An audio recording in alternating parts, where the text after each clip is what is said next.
In our horological lives, where we sometimes spend months and months to make a decision on something that's only 1 millimeter larger or smaller than our desired size, it's fair to be confused between the watches, where the size difference is 5 millimeter. When we enter into the world of luxury watches, we really are looking at the watch to take the pleasure in the wrist wear, and the watch that works the best with our wrist size, lifestyle, personal taste and preference. In the Oyster Perpetual range of Rolex, fortunately, there are multiple sizes on offer to choose from, and then there are multiple dial colors to pick. But unfortunately, the size options are still limited, and what's on offer may leave you confused as to what is the right size for you. When comparing OP36 with OP41, more often than not, you can easily get confused between them, despite trying them on both and holding them side by side. And this is due to the size difference they have on offer. It's very likely to find one as slightly too small for your wrist, while finding the other as a touch too large for you. And while the difference on paper may appear to be 5 millimeter in size, in real life, the wearability and feel may be much different than that. Without holding them side by side, and even after seeing them against each other, but without analyzing them up close, the only thing you would know is that these are more or less same watches with the only difference in the size. But when you start to analyze them, the differences are not quite as they sound. And also, from the design perspective, they are not very similar either. In terms of dial layout, they look about the same when viewed in isolation, but when they are together, you can see that aligned with the size, the OP41 has not only much longer hour markers, rather the hour markers on it are much thicker too. This also means that there's a lot more lume on OP41 than there is on OP36, and we will look at this further in the lume shot later in the video. While all the minute markings and also the text on the dial is exactly the same in both of these watches, the dial hands are relatively longer on OP41 than they are on OP36. For reference, check the gap between hour hand and hour markers on OP41 and compare with OP36. And also the minute hand on OP41 meets the dial markings on point, whereas on OP36, there's a gap between the tip of minute hand and the dial minute markings. While the hour markers look about the same on both of these watches, what's more interesting is that OP36 has hour markers with all of its four sides having chamfered and polished edges, whereas if you see the hour markers on OP41, the chamfered edges are limited to the sides along the length of each hour index. And if you see the shorter side of each index, or let's say the smaller side of rectangular index, the edges receive no beveling. So it's clear that the hour indices on OP36 are much more intricate. Interestingly, even DJ36 doesn't come with all four sides of chamfered edges on each hour index. So the experience on OP36 in this context is truly unique and one of its kind. As the primary difference between these watches is the size, let's look at what does the difference in the size mean, and if the difference of 5 millimeter as it appears on the paper is actually as substantial as it sounds, or is there something more to it? Measured at the outer extremity of the bezel, the size on OP41 is 39.08 millimeter, and when you compare the same dimension on OP36, the bezel measurement comes at 35.17 millimeter. This dimension in both of these watches is slightly less than the reading when you measure the case diagonal size just above the crown, and measuring the case dimension on this position for OP41, the reading came out at 39.52 mm compared to OP36, which returned the reading of 36.05 mm. This is interesting because while this size confirms that OP36 case measures the same as its marketed size of 36 mm, the size of OP41 is only 39.5 mm as opposed to its marketed size of 41 mm. and accordingly, in theory, OP41 is 5mm bigger in size, but in reality, the additional feel on the wrist is a 3.5mm heftier case.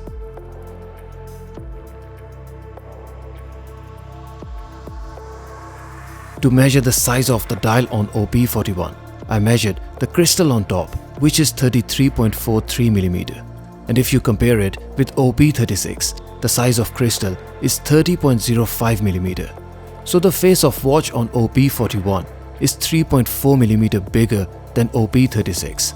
And this is a significant difference, and you do feel the face of OP41 to be far more substantial on the wrist. The lug-to-lug height of the case determines how the watch wears or contours to wrist. The case height measured on OP36 is 43.13mm, and measuring the same lug-to-lug on OP41 returns the reading of 47.35mm. This again means that while they are said to be 5mm different in their sizes, the difference in lug-to-lug or how these watches wear on the wrist is around 4mm. I will discuss this further in the wrist shot clips later in the video. Speaking of the difference in the thickness of the cases, we have 11.75mm case thickness on OP41, and in case of OP36, the case is ever so slightly thinner and measures at 11.67mm. The difference is very small, but since the case size is also smaller on OP36, it does look much less substantial and relatively thinner on the wrist too. The OP41 comes with wider bracelet that measures at 21mm at the case, as opposed to OP36 that has bracelet width of 20mm at the case. Both bracelets taper down to same size, and at the clasp we have same width of 17.6mm on both of these watches. The clasps are identical on both of these watches, and so is the machining and workmanship. Both watches also come with upgraded clasp system to offer 5mm extension link, and there's also micro adjustments on offer on both of these watches. Being smaller of the two, OP36 is naturally lighter of the two too. Adjusted to 6.5 inches wrist, OP36 on my scale weighs at 119 grams, and scaling the weight of OP41 adjusted to same bracelet length, it came out at 131 grams. So both watches are relatively lighter in general, but OP36 naturally takes the lead in lightness. Each link weighs at 3 grams on both of these watches, so as you add or remove links, you'll change the total weight accordingly. Putting the watches in the dark, we have very similar and symmetrical lume on both of these watches. And this lume shot, as I mentioned before, is another example where you can see that OP41 has not just much longer hour markers than OP36, but also much thicker too. I left the watches in the dark for another 10 minutes, and both of them maintained lume brightness enough that the time was easily readable. The lume on OP41, however, does appear to be brighter of the two, and that's likely because of greater amount of luminous infill on the dial of OP41. Both watches come with exactly same and all new movement caliber 3230 to offer +2 to -2 seconds a day of accuracy, and also an impressive 70 hours of power reserve. On the wrist, both of these watches have a different wrist profile, span and experience to offer. My wrist size is 6.5 inches and wristband is 55mm, and despite my wrist not being on the larger side, I can easily wear both of them without any problems. With OP41, what's on offer is a lot more wrist presence and substance, and while it can easily slip under the cuff, due to its larger size, it is a much louder watch, to the point that true to its build, it almost always looks like a sports watch. Whereas with OP36, although the case size may suggest that it's a small watch, thanks to wider bracelet at 20mm, the substance on wrist it offers is actually not as less as the name would suggest. But again, it's not a big watch at all, and accordingly, while it is also a sports watch, due to its smaller size, it can easily be used as a dress watch, thanks to polished bezel, case sides, hour markers and dial hands. Rolex Oyster Perpetual 36 and 41 are both the watches with similar technical specs, with the only difference in how they wear and look on the wrist. If you have a wristband of 50mm or more, then you can wear either of them. But if the span of your wrist is at or under 47mm, then OP36 might be your only option here. But above all, what will determine your decision is what kind of wear and fit you like. If you like a louder and a statement watch with bolder looks and larger face that's hard to go unnoticed, OP41 will float your boat better.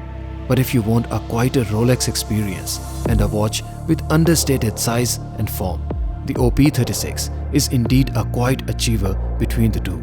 Or let's say, where OP41 is the modern form of latest OP line, the OP36, while still being modern, has something else to offer: a vintage vibe.